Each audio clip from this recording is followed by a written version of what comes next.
Pavel Durov, il famoso, il geniale fondatore di Telegram adesso e prima di VKontakte, è stato arrestato in Francia, dove ha fatto scalo con il suo aereo, o meglio su un aereo privato. È stato arrestato e i capi d'accusa che si sentono girare sono importanti: terrorismo, pedopornografia, frode.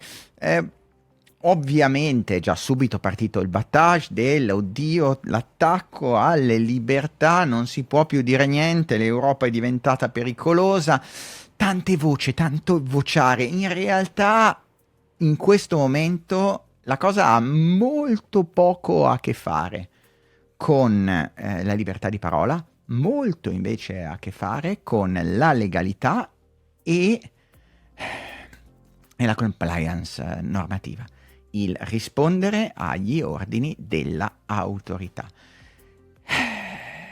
che è un po' un leitmotiv, e ne parliamo oggi in una puntata dedicata. Mettetevi comodi, sarà lungo e complesso, prendete qualcosa da bere. Io non posso più con l'alcol, quindi avrò della Coca Zero in un bicchiere bellissimo. Io sono Matteo Flora e questa è una nuova puntata speciale di Ciao Internet. Ciao Internet. Allora, per chi di voi dovesse sintonizzarsi adesso e non mi conosce, mettiamo un attimo le cose in chiaro. Non sto esattamente prendendo e raccontando cose a caso. Delle piattaforme online e delle cause sulle piattaforme online qualcosina ne so, a partire dal fatto che sono stato il consulente tecnico nella causa contro Peter Sunde The Pirate Bay quando è stata sequestrata in Italia, ma di quasi tutte quelle che nell'ultimo decennio sull'argomento, in Europa perlomeno, hanno fatto rumore. Sono stato il consulente della causa di Mediaset contro Google YouTube per $500 miliardi sul Tribunale di Roma, ma i nomi sarebbero tantissimi: Cancion, Roja Directa, Libero, Cloudflare. Ho lavorato anche alle implicazioni internazionali, ok? Tanto che nel 2012 il Dipartimento di Stato mi ha voluto nel programma Combating International Cybercrime dell'IVLP. Una delle mie società faceva monitoraggio della proprietà intellettuale, addirittura per un lustro abbiamo moderato i contenuti social di un grande gruppo televisivo, stiamo parlando di decine di milioni di messaggi all'anno. Sono socio di uno studio legale che si occupa anche di questo, ne ho parlato non solo qui sul canale, ma ne ho parlato alle authority di mezza Europa, sono stato audito in Parlamento, ne ho parlato al Parlamento europeo. Lo insegno, ok? Insegno queste cose nei corsi di alto perfezionamento delle facoltà di legge un po' di tutta Italia, prevalentemente quella di Milano. Non solo, ho avuto mano anche nella parte del monitoraggio, ho supervisionato i sistemi di monitoraggio della pedopornografia online, quelli che scandagliavano e facevano reporting di milioni di contenuti insieme a telefono arcobaleno. Non lo faccio più, ma lo faccio ancora, ad esempio, per la pornografia non consensuale, con permesso negato, di cui sono onorato di essere il presidente e il direttore delle tecnologie. Cioè, non sono Dio, ok? Ma sull'argomento ne so un filino in più di Ciccio Bombo Numeretti, quello coi Ray-Ban e la bandierina italiana che dice che è un problema di free speech e che le zanzare di Gates ti iniettano il grafene, ma quello è un altro discorso. Quindi un pochettino ne so. Quindi partiamo un secondo, proviamo a capire cosa sta succedendo in maniera più completa possibile per non dire castronerie, ok? Partiamo, dai. E partiamo dall'inizio. Pavel Durov, geniale, controverso, fondatore di Telegram, arrestato a Parigi, all'aeroporto Le Bourget, proprio mentre sbarcava da un jet privato. Era accompagnato da una donna e dalla sua guardia del corpo.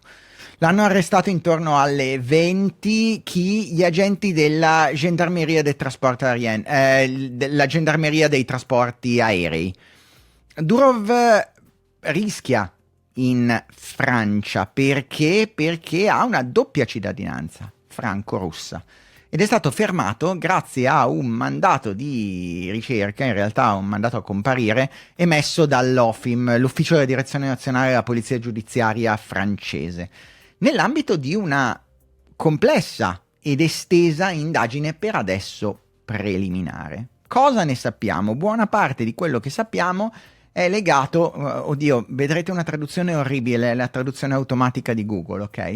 Da TF1, TF1, non so come si dica in francese, comunque TF1, che parla di un po' di tante cose. Era inserito nel fascicolo delle persone ricercate, mentre arrivava dall'Azerbaigian è stato bloccato. Il mandato, questo è interessante, la giustizia ritiene che la mancata moderazione di cooperazione delle forze dell'ordine e gli strumenti offerti da Telegram lo rendono complice di traffico di droga, reati contro minori e di frodi. Ok? Ora, fermiamoci un secondo. In realtà la traduzione, ne ho parlato con un po' di amici avvocati francesi, è un po' azzardata. Ok? Le autorità francesi infatti sembra che non contestino in questo momento la mancanza di moderazione, non chiedono che Telegram sia in generale moderato, fanno una rilevazione molto più puntuale che ha a che fare con la mancanza di rimozione dei contenuti a valle di un ordine della magistratura. Ed è una cosa che sappiamo. Ok, lo sappiamo anche in Italia, lo sappiamo, l'abbiamo visto con il copyright, l'abbiamo visto con i gruppi di revenge porn che sono ancora su da, credo, 8-9 anni, nonostante le segnalazioni dell'autorità giudiziaria, le inchieste, eccetera. L'abbiamo visto spesso quando quando ancora lavoravo con Telefono Arcobaleno, anche su contenuti pedopornografici, tolgono giusto il minimo indispensabile. Frodi, non frodi, ve lo ricordate ad esempio i canali durante il Covid, quando si vendevano i finti Green Pass?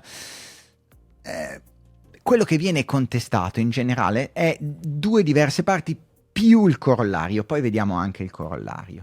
La prima delle due parti è che una volta segnalati i contenuti che sono illeciti, Telegram non li rimuove, quindi non una moderazione a priori, una moderazione post segnalazione. E secondo, l'assenza di cooperazione con le forze dell'ordine, cioè il non rispondere a quelle che sono le richieste della magistratura. Fermi tutti. Non rispondere alle richieste della magistratura prima che arrivi il solito esagitato del cazzo non significa che deve per forza fare, che ne so, intercettazione o che deve per forza mettere la backdoor, ok? È pieno di realtà internazionali che non lo fanno, ok? Ma questo non previene la possibilità di dare quelle che sono le informazioni in mano al sistema, che possono essere quasi nessuna, possono essere quelle che sono nei log, ma finché ci sono dei log e finché la magistratura ti chiede di andare all'interno, di consegnare la parte di dati che tu hai, quei log ci sono e il non cooperare con le forze di polizia ti rende a tutti gli effetti un po' più complesso di così, la semplifico. Rischia di farti incriminare per cooperazione con chi? Con i terroristi, i frodatori, i trafficanti di stupefacenti, i pedopornografi, eccetera, eccetera. Cioè l'assenza di cooperazione volontaria, la mancanza di questa cooperazione non fa nient'altro che metterti ovviamente tra i corresponsabili. Ma non è una cosa nuova, Lo sappiamo da anni, lo sappiamo in tutto il mondo. Le prestazioni obbligatorie, che è il nome figo con cui vengono chiamate queste cose quando si fanno le intercettazioni, eccetera, esistono da una vita, esistono per tutte le piattaforme che vogliono operare all'interno di un determinato spazio. Cosa significa che vogliono operare? Significa che fanno accordi, che vogliono intraprendere dei legami economici, eccetera, all'interno di quell'area geografica. Puoi evitarlo? Assolutamente sì, questo però ti rende ovviamente, soprattutto quando poi ci sono dei contenuti abbastanza controversi in cui è facile muoversi contro, terrorismo, pedopornografia mi vengono in mente al volo, è difficile. Durov lo sapeva, ha evitato accuratamente di viaggiare in Europa, ok? Consapevole sia delle problematiche con più autorità europee, non solo quelle francesi, sia perché c'era un mandato vero e proprio, il mandato è stato notificato. Lì ci sarebbe da capire un secondo perché a questo punto, nonostante tutto quello, si è fermato in Francia. Ora, una delle risposte che ci sono è questo bel thread di Baptiste Robert che parla del fatto che cos'è un Embraer Legacy, che tipo di velivolo è, da dove è partito, da Baku, e ti dice hanno più o meno volato 5 ore e mezza, la performance normale di questo aereo è circa 6 ore, quindi le possibilità sono due: o Parigi era davvero la destinazione finale o si sono dovuti fermare a fare rifornimento. Sembra strano comunque che si sia decisi di fermarsi per il rifornimento proprio in un paese in cui hai un po' di problemi. Ora, detto quello, cosa succede adesso? Adesso è un po' particolare. Perché? Innanzitutto perché c'è per adesso solo un mandato generico, va confermato o meno, quindi nella giornata di oggi, mentre registro domenica, dovrebbe in teoria comparire davanti a un giudice che potrebbe provvedere alla incriminazione ufficiale e probabilmente alla custodia cautelare.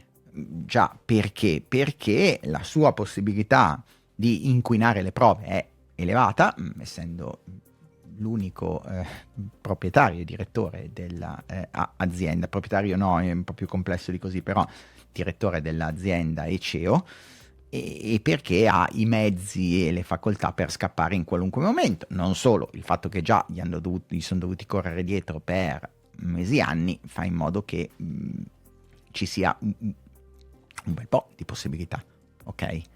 Che lui scappi, e questo significa probabilmente custodia cautelare, carcere. Poi ci sono, avevamo detto, tutti i corollari. I corollari sono anche importanti perché non è così difficile provare a incriminarlo anche per riciclaggio di denaro o complicità proprio in attività criminali organizzate, perché per l'utilizzo di magari una delle criptovalute che si muovono all'interno del panorama. In realtà probabilmente la criptovaluta che si muove nel panorama è TON, ma adesso vediamo anche qualcosa su TON, anzi fammi aprire intanto le quotazioni, che anche lì dobbiamo parlare un secondo. Detto quello, è possibile che ci siano delle grosse problematiche da quel punto di vista, ok? E ci sta, nel senso, è abbastanza scontato che in mezzo a tutto questo il fatto di dire non hai un KYC, Know Your Customer, quindi non hai l'identificazione degli utenti, nonostante il fatto hai valute eccetera, si spinge. Ci potrebbe essere anche una risposta un po' più semplice, ma spero che non sia quello. Telegram in Francia, soprattutto nelle ultime settimane, è diventato al centro anche di un altro scandalo, quello delle partite di calcio della Lega 1.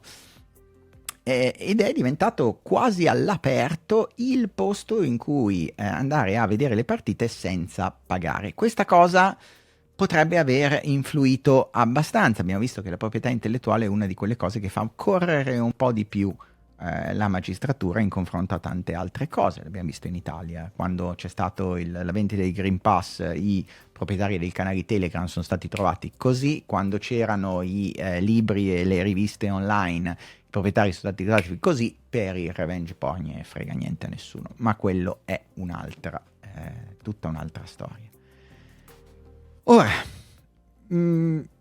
essere all'interno di uno spazio economico come quello europeo, il fare business all'interno di uno spazio economico come quello europeo, volere gli utenti di uno spazio economico come quello europeo, fa sì che il conformarsi a quelle che sono le norme dello spazio europeo sia più o meno necessario, cosa che aveva fatto tra l'altro a vari sprazzi Telegram. Mi ricordo nel 2015 che aveva instaurato tutta una collaborazione per antiterrorismo, però fuori da quella parte entrare all'interno di uno spazio economico, se lo vuoi usare, se vuoi quegli utenti, ti mette di fronte a tutta una serie di scelte. Può decidere di uscire dallo spazio economico europeo?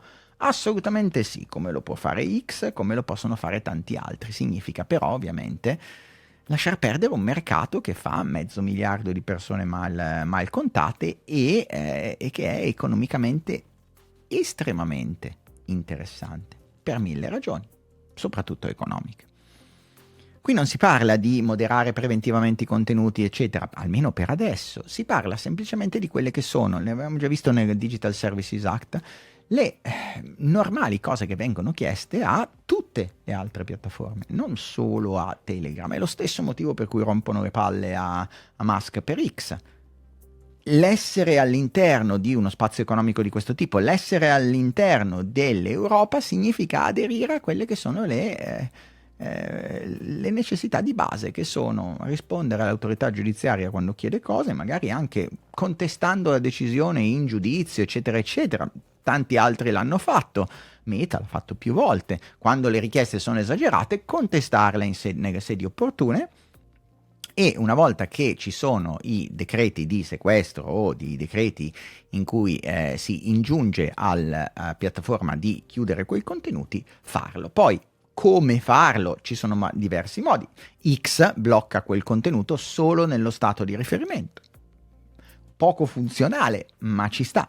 L'ignorare queste cose fa in modo che tu diventi, l'ignorarle volontariamente, che tu possa essere considerato come volontariamente legato alla volontà di non interrompere il compiersi di determinati reati. E quando tu volontariamente non ti muovi sull'ordine, cose del genere succedono abbastanza spesso.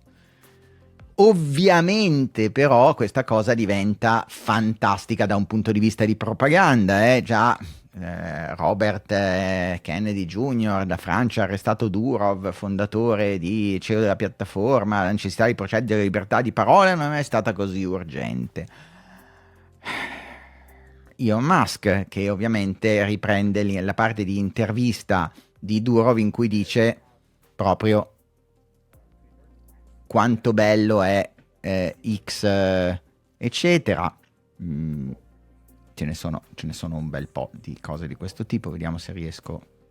No, vabbè, chi se ne frega. Non importa in questo momento l'audio. Mi sono bloccato. Fantastico. Ce ne sono tante di cose che sono successe, ok? Tante. E non tutte particolarmente piacevoli. Ad esempio, in questo momento, se voi andate sul hashtag di Telegram, che trovate qua in cima, non si riescono a trovare i contenuti. In questo momento non è possibile rivedere, mi dice qualcosa è andato storto, ma non preoccuparti, non è colpa tua. Un pochettino io sono preoccupato, però quello è un altro discorso. Una delle legnate più grandi ed è il motivo per cui vedete i Crypto Bros tutti arrabbiatissimi per questa cosa e tutti a favore della libertà è questo, che il Toncoin è abbastanza crollato. Ovviamente il Toncoin, se non lo conoscete, è il coin parte dell'ecosistema di Telegram rilanciato da tutto l'ecosistema, quello ufficiale, mettiamola così, che ovviamente ha perso un bel po' della quotazione, come era ovvio, e le persone ovviamente stanno spingendo dicendo no, il cripto non può esserci senza Telegram è importante. Occhio che più po' delle volte è semplicemente qualcuno che ha investito su Toncoin. Ora, dove ci muoveremo da qui? Non è facile da dire. È successo più volte che le varie aziende alla fine inizino a cooperare. È successo con Meta in Brasile, ad esempio, dove hanno minacciato di arrestare buona parte delle persone. La stessa cosa sta succedendo, ma c'è un altro video che ne parla, quindi vi lascio a quello, con il Brasile ancora una volta e X. Certo è che la presenza all'interno di uno spazio economico europeo significa l'aderenza a quelle che sono delle minime richieste da parte dell'Europa stessa. Richieste che, ancora una volta, non si può più dire niente, non c'è libertà. Richieste che si possono contestare, ok? Si possono assolutamente contestare. Bisognerebbe saperle e bisognerebbe non essere lì a vedere quale delle sorelle del primo ministro si sposa o non si sposa o divorzia o si molla, e magari stare dietro quando tutta una serie di attivisti ti dicono che alcune normative, tra cui il DSA europeo, di cui ho fatto N video, di cui abbiamo parlato tante volte, possono diventare preoccupanti. Quando gli attivisti ti raccontano come chat control può diventare un problema, è lì il momento di muoversi. A valle di quello è un po' inutile, perché quando qualcosa diventa assolutamente normato e entra in forze, c'è poco da fare. C'è da dire che davvero all'interno del DSA buona parte sono semplicemente le stesse provision di legge, le stesse richieste che vengono fatte normalmente da anni a quelle piattaforme che normalmente operano nel settore. Semplicemente è scritto in maniera più semplice, anzi per alcune cose in realtà è fin più vicino a una liberalizzazione, però vabbè, sarebbe un discorso troppo complesso. Quindi libertà online, non libertà online, dipende come la dite. Se dite non si può più dire niente, viene censurato, vogliono una moderazione preventiva, probabilmente state dicendo minchiate. Se dite invece vogliono che gli ordini del giudice vengano rispettati, quello sì, ed è più o meno la normalità all'interno di tutta la comunità europea, anche qui. Tutto qui. Direi che spero di essere stato abbastanza chiaro, di aver raccontato più o meno tutto. Spero di riuscire a sistemare il condizionatore perché ancora non funziona, ma indipendentemente da tutto questo vi lascio in fondo al canale Telegram e al canale WhatsApp. Se non vi siete ancora iscritti, parlo di queste cose da tanti anni, quindi se vi interessano un po' saperle prima e non quando succedono, potete seguirmi. Altrimenti cercate di commentare solo in maniera intelligente, per cortesia. Avrò ben poco savoir-faire a chi commenta in modalità cinofallica. Grazie mille per avermi ascoltato e ancora una volta, che dire, estote parati, no?